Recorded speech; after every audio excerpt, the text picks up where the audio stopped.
C'est ce temps de carême, vous et moi, nous partageons aujourd'hui. C'est le temps où Dieu veut reconstruire ta personnalité chrétienne. Dieu veut reconstruire l'histoire de tes enfants.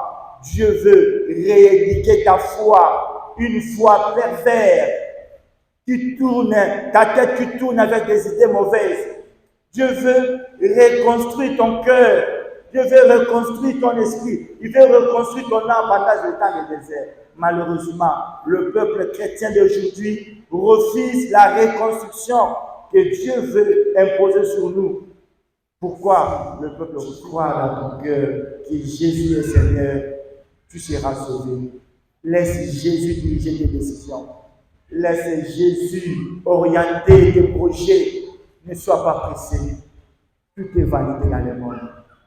Tout est validé. Tout passe, tout coule. Rien ne demeure. Amen.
Après son baptême, Jésus, rempli de l'Esprit Saint, quitta les bords du Jourdain.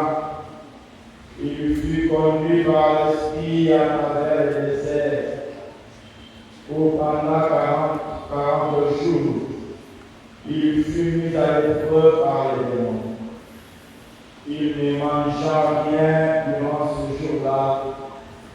Et quand ce temps fut écoulé, il eut faim.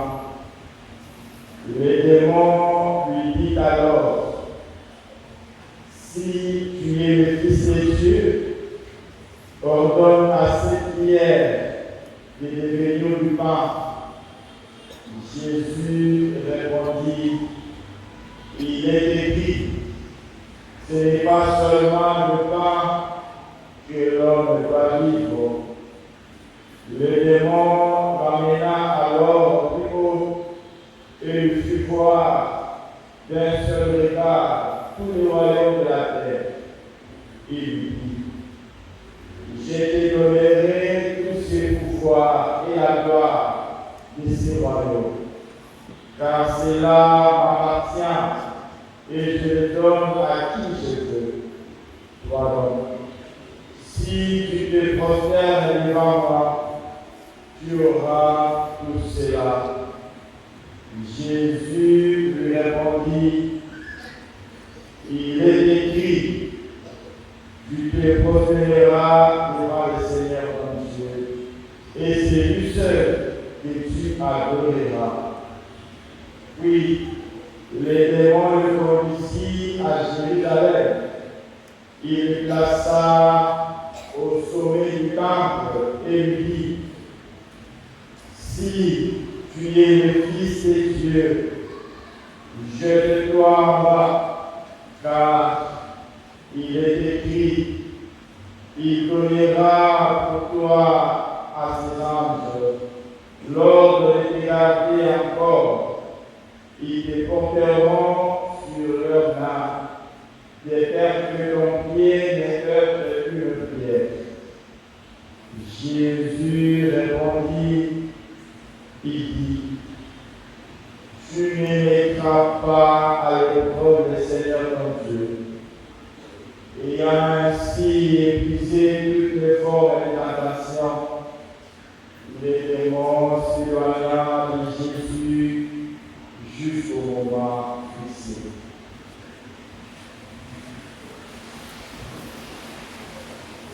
Acclamons la parole de Dieu.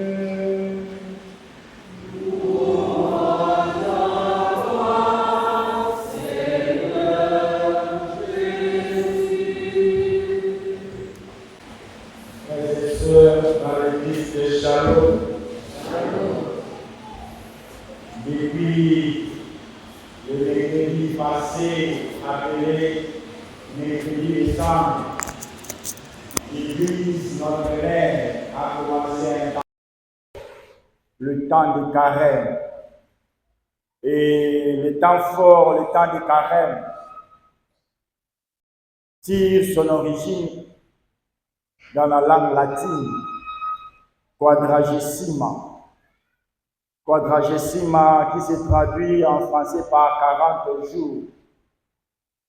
Et ce temps de carême commence chaque année avec l'imposition de la cendre au front. Et là, le prêtre dit, tu es poussière et tu retourneras à la poussière. L'Église, à travers ces gestes de la cendre, veut rappeler à ses enfants qu'au début de votre histoire, vous étiez une poussière. Au soir de votre vie, vous retournerez à la poussière. Donc, l'être humain est caractérisé par une fragilité de la poussière, c'est-à-dire nous sommes des pécheurs. Et le mercredi des cendres nous rappelle cela comme étant pécheurs, nous sommes fragiles, nous sommes poussière, mais il nous faut un effort, l'effort de ne pas tomber dans le péché, car le salaire du péché, c'est la mort. Et ce temps de carême, quadragesima, repose sur quelques piliers, quelques éléments forts, et grâce à ces piliers, les enfants de Dieu seront forts. Le tout premier pilier, c'est la prière.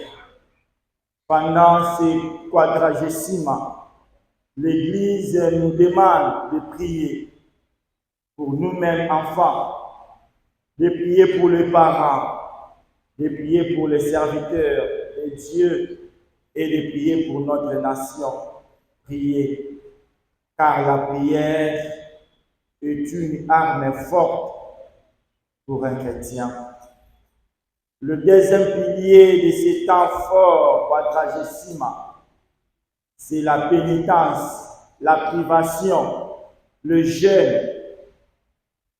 Et l'Église nous demande de nous priver de ce que nous considérons qu'on ne peut pas rater, de ce que nous trouvons profit.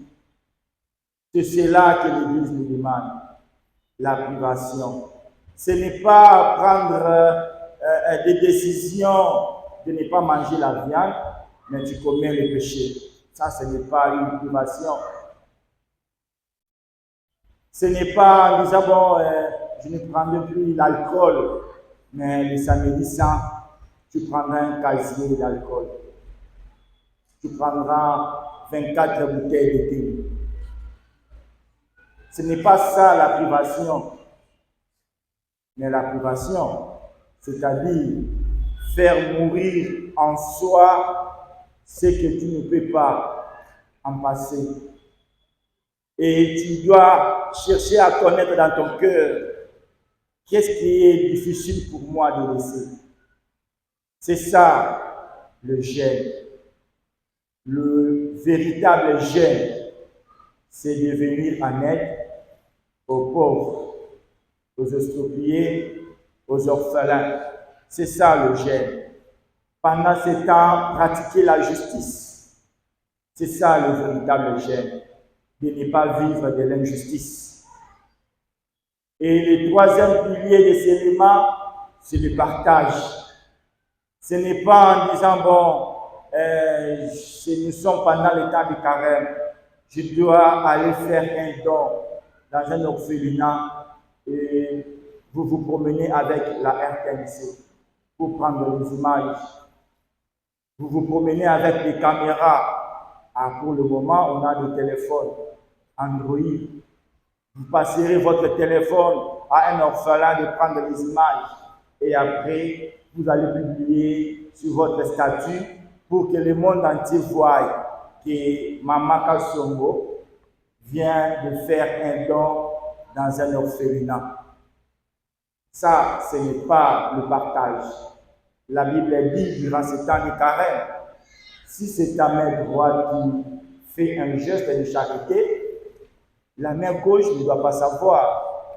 Mais dès que Kassongo se promène avec son téléphone, quand il dit bonjour, il fait une vidéo et puis il va publier la vidéo pour que ceux qui sont en Australie voient il y a un ou une Kassongo de Saint-Cyprien aujourd'hui vient de poser un geste de charité. Shalom. Mais à travers le texte d'aujourd'hui, le premier dimanche du temps de carême, la première lecture, Moïse nous révèle certains éléments aussi. Moïse rappelle au peuple d'Israël, il dit, avant d'aller offrir les prémices, c'est-à-dire votre dîme, la 10e de votre salaire, votre action de grâce, votre offrande, il dit, vous devrez vous rappeler de votre histoire. Ne disez pas, nos pères ont été. Non. Il dit, cette histoire n'est pas seulement l'histoire de vos pères, mais l'histoire vous appartient aussi. Ce n'est pas l'histoire de nos pères, mais notre histoire. Ils étaient déjà dans la terre promise. Mais avant d'offrir les sacrifices, comme l'histoire d'Israël vous appartient, il faut dire, nous avons été. Nous étions entre les mains de Pharaon. Nous étions esclaves de Pharaon. Nous étions des personnes qui n'avaient pas la parole devant les gens. Nous étions opprimés par Pharaon. Nous étions désaltérés par Pharaon. Nous étions un peuple rejeté. Nous étions un peuple sans âme. Mais grâce à la main forte de Dieu, grâce à la main puissante de Dieu, il nous a libérés entre les mains du Pharaon. Il nous a fait grâce de traverser la mer Rouge. Il nous a fait grâce d'habiter la terre sainte, d'habiter la terre promise. C'est en ce moment-là, vous viendrez offrir votre sacrifice, votre dîme, votre offrande, tout en reconnaissant maintenant, à travers ce geste, que vous êtes des êtres libres. Vous n'êtes plus esclaves.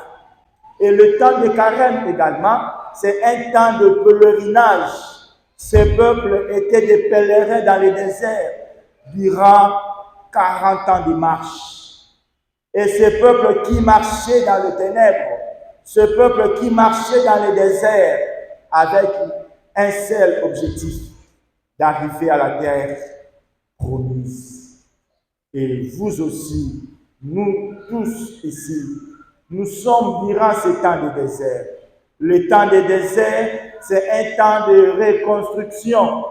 C'est pendant le désert, 40 ans de marche, que Dieu a reconstruit son peuple. Parce que ce peuple était mélangé avec des étrangers. Ce peuple avait perdu sa foi. Il y avait des adhésions avec la population païenne. Et Dieu devait reconstruire son peuple pendant le désert. Pendant le désert, Dieu devrait rééduquer son peuple. Pendant le désert, Dieu devrait réaffirmer son engagement, sa promesse de sauver l'humanité tout entière. Et le désert, c'est ce temps de carême, vous et moi nous partageons aujourd'hui. C'est le temps où Dieu veut reconstruire ta personnalité chrétienne.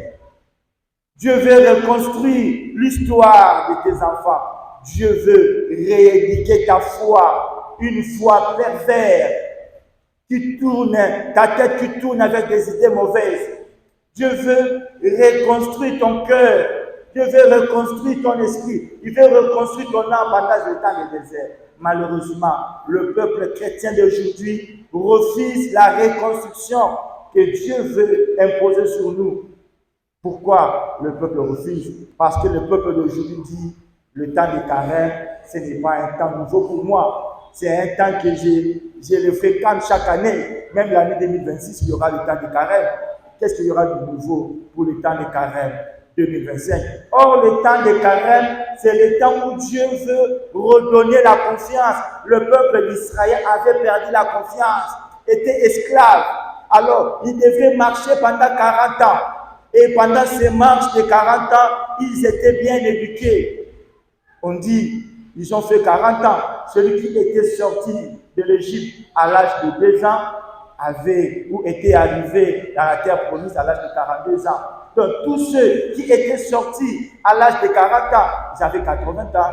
Donc, pendant le désert, il y avait des morts en répétition. Il y avait des morts et c'était une nouvelle génération. Dieu a recréé encore son peuple. Il veut te recréer aussi fidèle et Saint-Cyprien. Il veut te redonner une nouvelle confiance.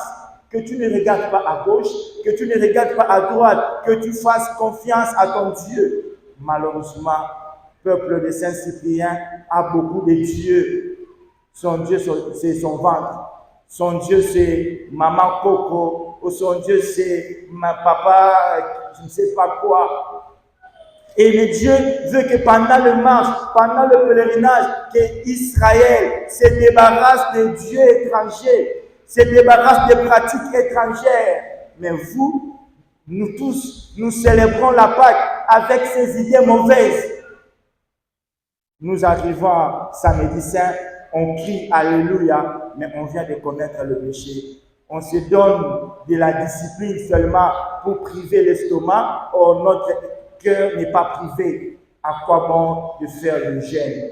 C'est pourquoi le pape François a dit, pourquoi souffrir l'estomac aussi longtemps que ton cœur ne s'est pas débarrassé? Or Dieu veut recréer encore ton cœur pour que tu te débarrasses de tes pratiques mauvaises.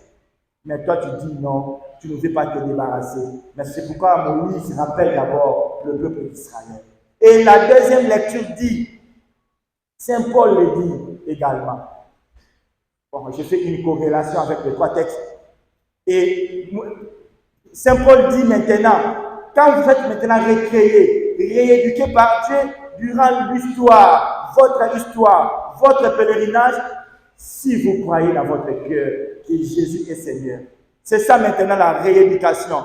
Vous devrez croire dans votre cœur que Jésus est Seigneur. Et si vous avez cette croyance dans votre cœur, vous aurez la facilité de le proclamer dans votre bouche. La bouche ne fait que proclamer l'abondance de votre cœur.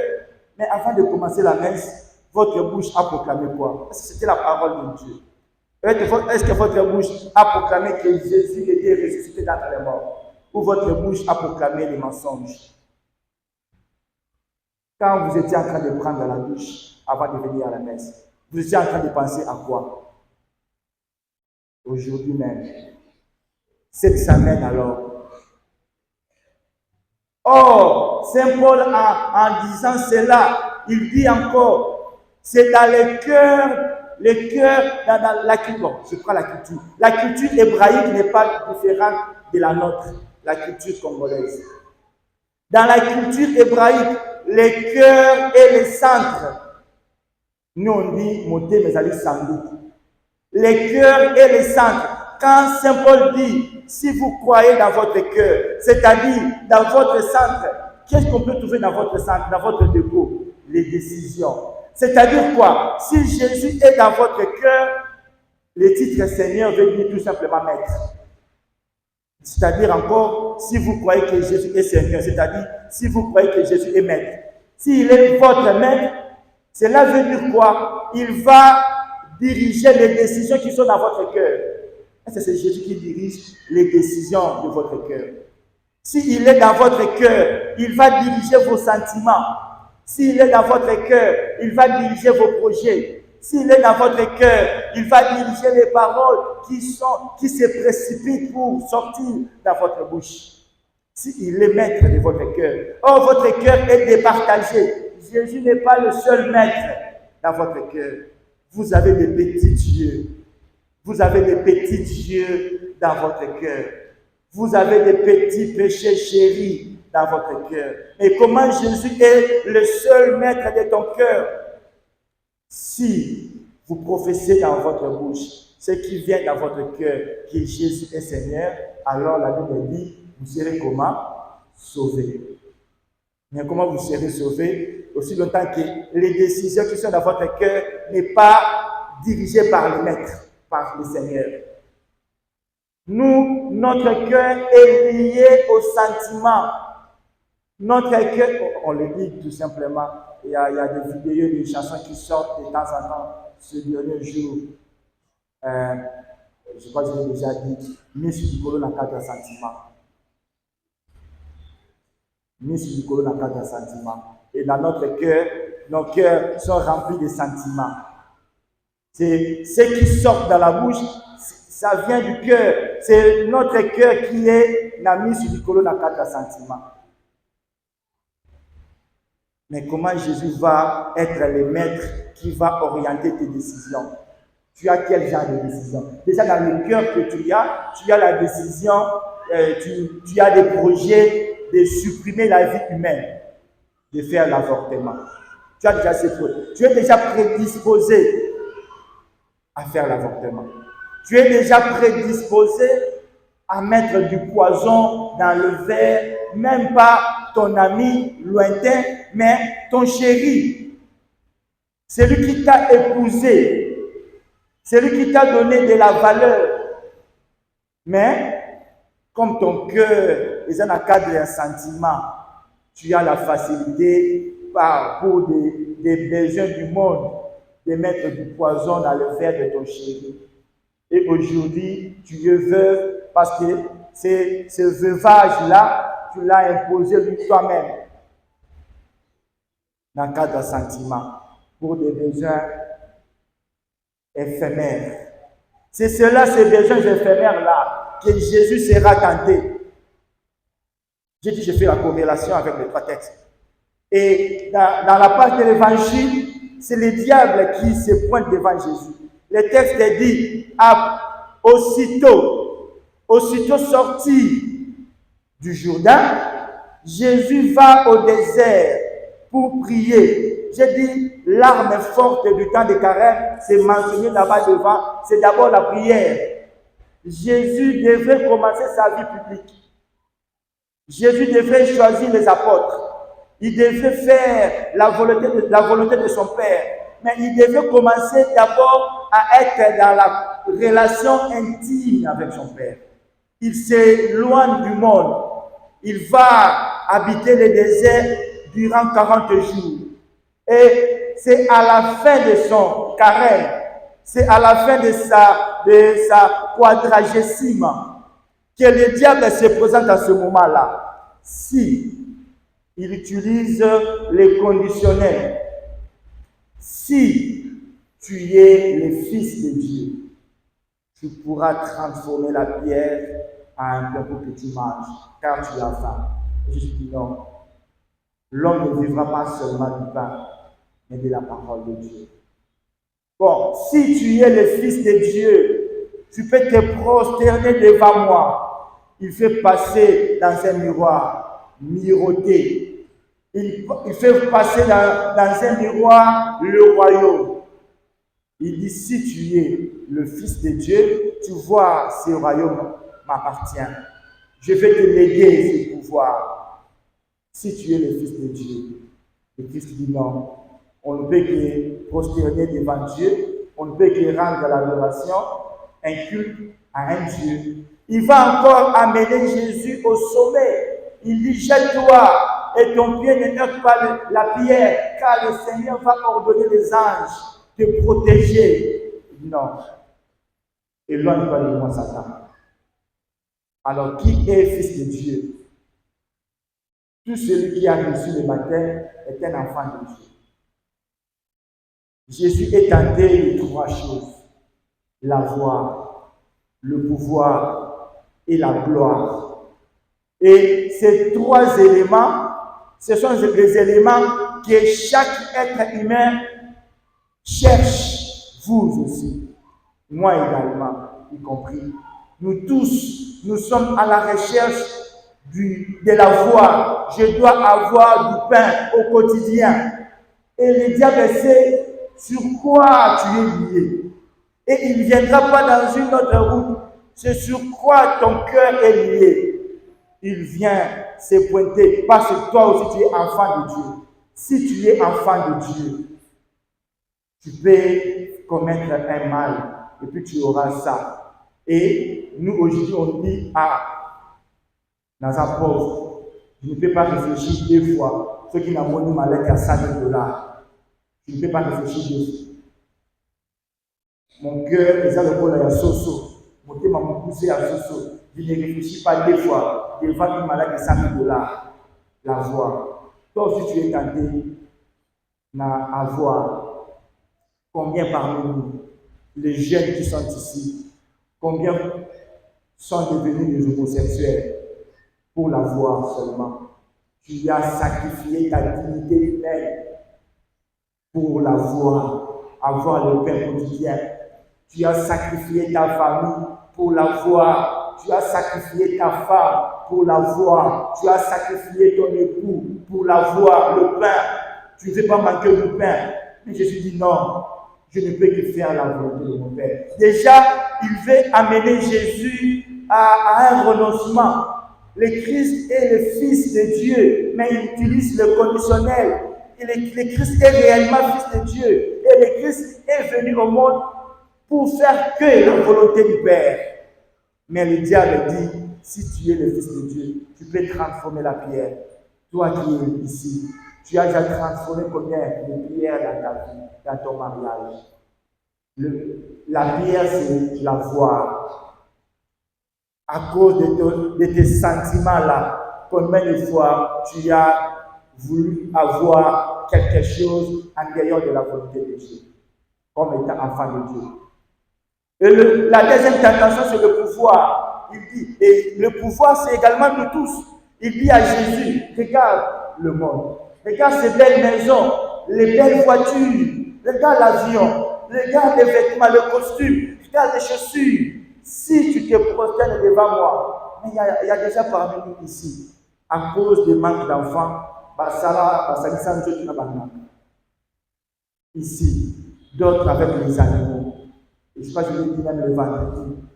Il y avait dans l'époque, je crois, vers 2020, où une vidéo qui circulait, des jeunes dames congolaises en Grèce, ils ont accepté de coucher avec un chien pour avoir le passeport. Où va le monde? Le pouvoir. On veut avoir des bâtons magiques.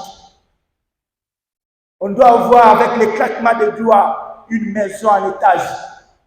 Tu vas sacrifier ta dignité pour ça. Tu vas vraiment sacrifier ta dignité pour le pouvoir. Et Machiavel, il disait dans le livre Le Prince que la loi est utilisée, la loi la plus forte dans la société. Et le pouvoir aujourd'hui veut opprimer les autres. Pour le pouvoir, l'être humain devient une chose pour toi. Tu as chosifié l'autre parce que tu as le pouvoir. Tu ne sais pas payer tes travailleurs. Le pouvoir aujourd'hui, C'est pourquoi Jésus dira, voyez comment il est si difficile pour un riche d'entrer dans le royaume des cieux. Le pouvoir est bel sabbat du moment, le pouvoir. On veut rouler la bâtue, on veut avoir des cortèges, mais à la nuit, tu ne dors pas. La gloire, tu veux que tout le monde vaya pour la gloire, mais à la nuit, tu ne dors pas. Tu veux tout sacrifier. Si tu crois dans ton cœur que Jésus est Seigneur, tu seras sauvé. Laisse Jésus diriger tes décisions. Laisse Jésus orienter tes projets. Ne sois pas pressé. Tout est validé dans le monde. Tout est validé. Tout passe, tout coule. Rien ne demeure. Amen.